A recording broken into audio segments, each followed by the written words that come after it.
Okay, so I am back. I was planning to take a little bit longer of a break. Sorry, Friends had us askew and I didn't realize it until I started filming.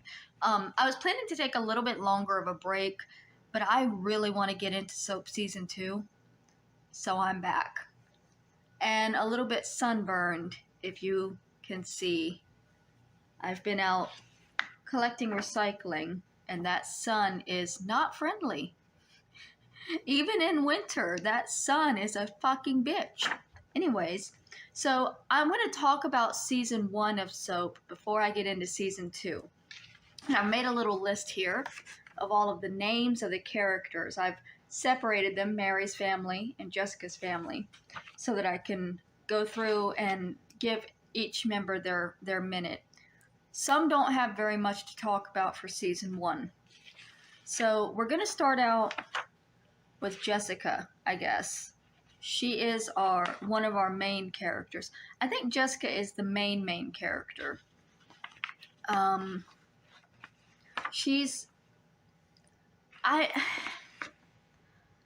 don't know what's going on with her, because in some episodes she seems perfectly normal and reasonable, and in others she seems medicated and loopy and flighty and strange, and it seems like they shifted her personality after a couple of episodes. But it seems like after a couple of episodes, all of the characters really got shifted.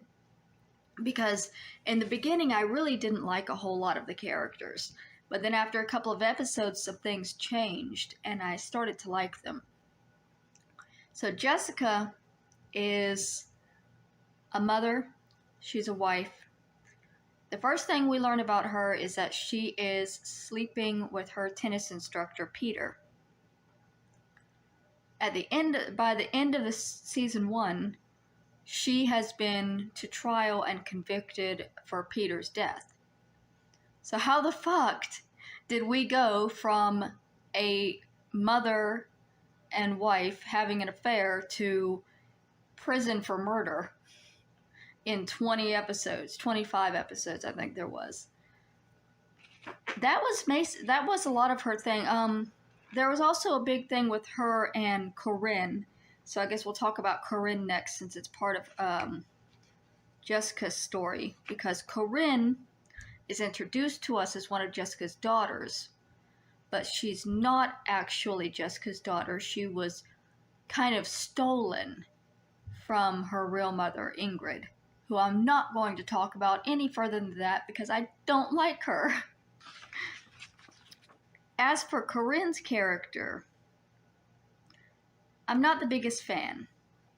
I like Jessica's character, by the way. I don't know if I said, I am a fan of Jessica. She's flighty and silly, but I like her. I really like her outfits. She had this one outfit that was, actually I think the night that Peter was killed, where it had the hood that matched, and it was so fucking just pretty. I loved it. I love things with hoods. That could be why. But that ensemble and all of the outfits that she wears are so pretty. And Corinne as well has some really pretty outfits. But I don't like Corinne. She's very one note as a character. And my problem with Corinne, she admits to being with a whole bunch of guys, but the only one that she really cares about is the one that she can't be with. She wants to be with a man who's trying to be a priest. He's Father Tim. And so he doesn't want to be with her because it goes against his religion and his religious work. And she just won't leave him alone. And every single scene with Corinne and Father Tim pissed me off, because just leave this man alone. He has his thing. He wants God. Take your pussy somewhere else. He's not doing anything to hurt anybody. And somebody in my comments was saying that Father Tim was constantly, I don't know, hitting on her or something, but I didn't see that at all. I saw him pushing her away and trying everything he could to be religious and be in his faith, and she was just a hindrance and an obstacle and an annoyance. And the bitch fucking dressed up as the abominable snowman to find him up in the mountains where he ran away to get away from her and get right with the Lord. It was so frustrating. I don't like Corinne. Next is her sister Eunice, who, again, we have very little. The only thing we know about Eunice is that she's in a secretive relationship with a congressman. And as much as I can remember, that's her entire character. That's it. You're a girl and you're in a secret relationship. That's you. And she dressed like Velma at the murder trial, which was hilarious. Even worse, they got the wrong verdict, even with the Scooby Gang in the courtroom. After that, we're going to have Billy, which is Jessica's youngest son. I think they said he's 15, but he did look younger. There's very little to say about Billy. He's 15. He's possibly the only sane person in this family, so he really has nothing going on. He was trying to get with a girl in the first couple of episodes, but she's left him, so he's been a little despondent. But after that, he was just kind of there. They couldn't even, involve him with the murder trial and stuff because he was a kid, so his main thing was, well, go to your room. We've got the Major, who is Jessica's father,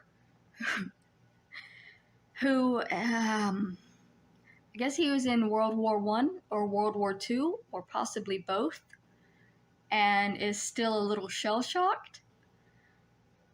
The only thing I can say about him is that I hope that he stays with the family. I hope they don't wind up sending him off to an institution or a nursing home or something like that, because my great-grandmother was killed by a nursing home, and so I personally just think that you should try to keep your loved ones at home if you can.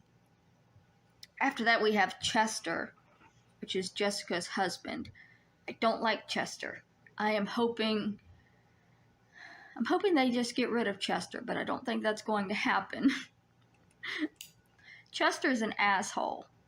Chester is your typical rich dick who he thinks because he has money he can do whatever he wants. And he's been doing the secretary for at least a decade. She said she was 18 when she started, and she had just, I think, turned 30 when she addressed the issue of him not leaving his wife for her for all those years. And he is now being blackmailed by that secretary because, yeah, he led her on for most of her adult life to believe that she had a chance and he was going to leave his wife and all this for 10 years? No, fuck you, dude. The last person on that side we have is Benson. I love Benson. Benson was so loved by the entire everybody, the audience, the members, that he got his own show. And I'm thinking we're probably going to watch it. I haven't decided fully, but since it is on YouTube, there's a chance that I will watch Benson. Benson is funny. Benson is all of us. Benson is just there in the background to make snarky comments and say what we're all thinking, but are not there to say.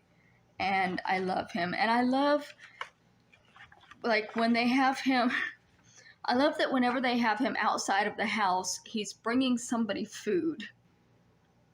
And I don't know if they did that because he's a butler, but to me, it was well, food is Benson's love language. He's a chef, he's a cook, he shows his love by feeding.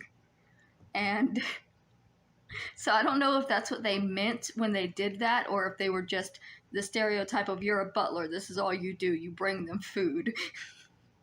But having him bring the food to Jody in the hospital and also to Jessica in prison was very sweet, and I thought it gave Benson a lot of character. These little things they do like that can give a character a whole lot of depth.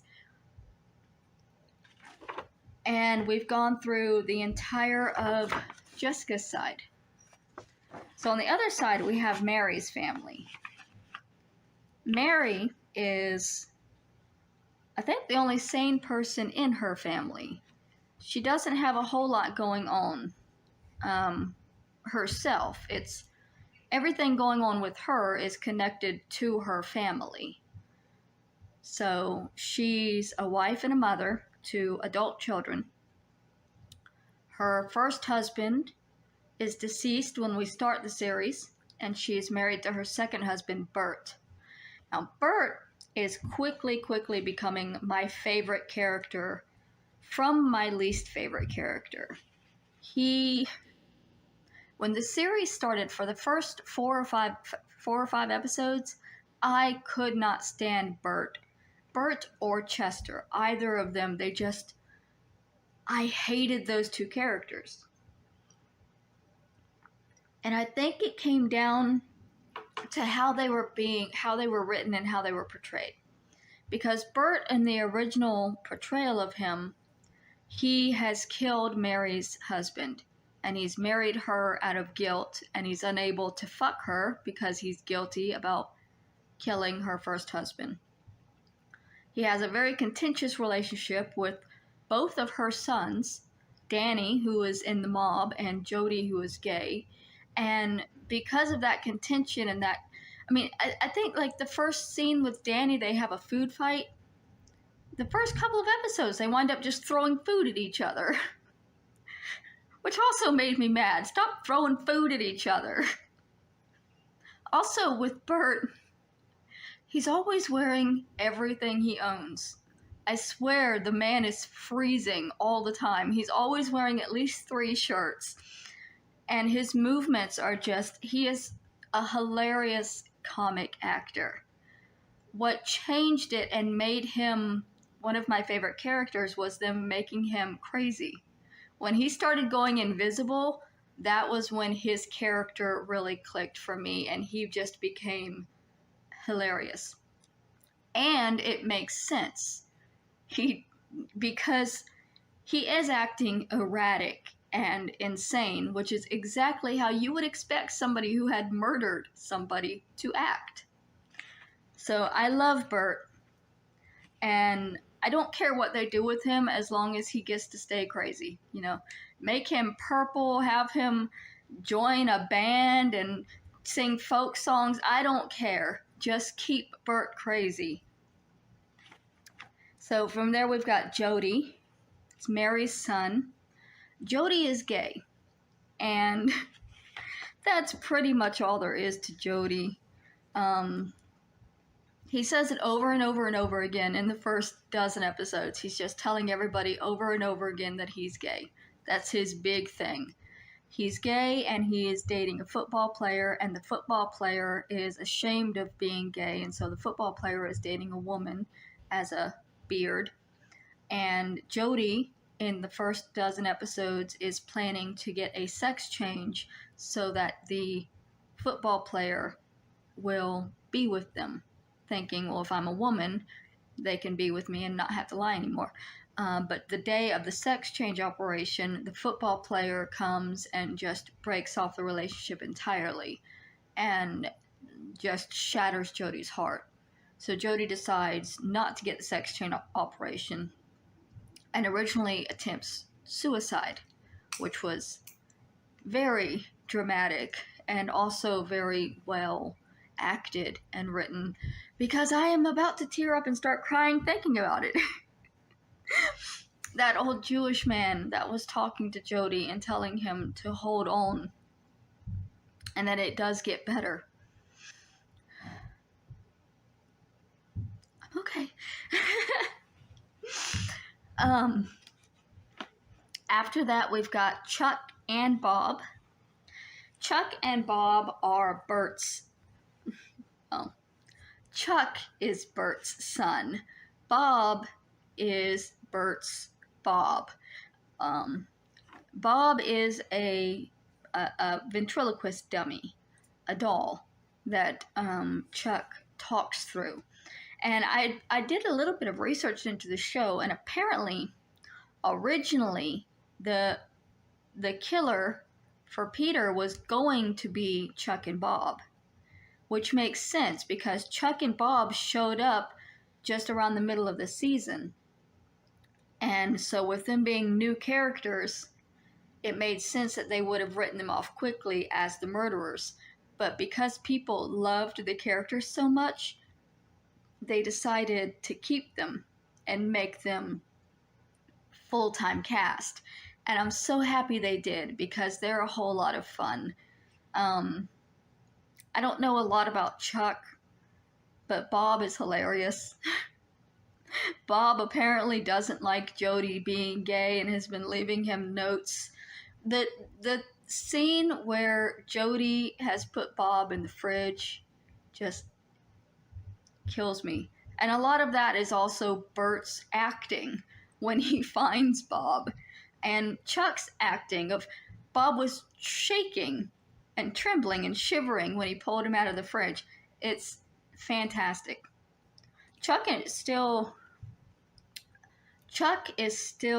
a thing too. He's still alive and he's a ventriloquist and he did a whole lot of stuff. And Bob has been entered into a museum. So Bob is on display out there somewhere. Okay, so Mary's other son is Danny. Danny is a bro. Danny wants to be a tough guy. Danny is in the mob, but he doesn't want to be in the mob anymore.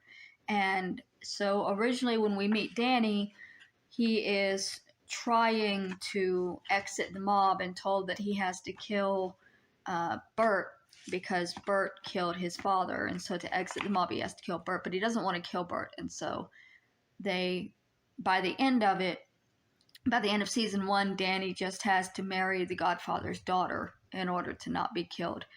But he's not really leaving the mob if he marries into it, is he? I mean, I thought his goal was to leave the mob. So marrying into the family seems a little bit off course for that goal. I guess we'll see where that goes. And finally, we have Peter. Peter is dead. Peter was killed, and we still don't know who killed Peter, except that I know that it was not Jessica. And I know that because at the end of season 1, the narrator told us that it was not Jessica. But who the fuck was it? I still say it was Chester. Given the suspects that we still have, because it wasn't Benson, and it wasn't Jody. It could have been Corinne. I'm not, but I think that likely it was probably Chester. And I'm hoping that we're not going to have to get too deep into season 2 before we find out who it really was, because we've already watched half of a season and come up with the wrong killer. I need to know. I need answers here, because I think Peter was killed in like episode 12, and there was 25 episodes, and it wasn't Jessica. So we're now going to jump straight in, and we're going to watch the first episode of season 2 and see where we're going to start from there. I am excited. There are some characters that I'm hoping that we get rid of. I still don't like Chester. Eunice and Corinne don't have any kind of storyline, but they're fine. It sucks that back then women were written just like their only character arcs were men. Every woman in every show back then is like, well, what is this woman's motivation? Men. Oh, okay. Some man for some reason. As long as it's a man. Fun stuff, right? See y'all in season 2.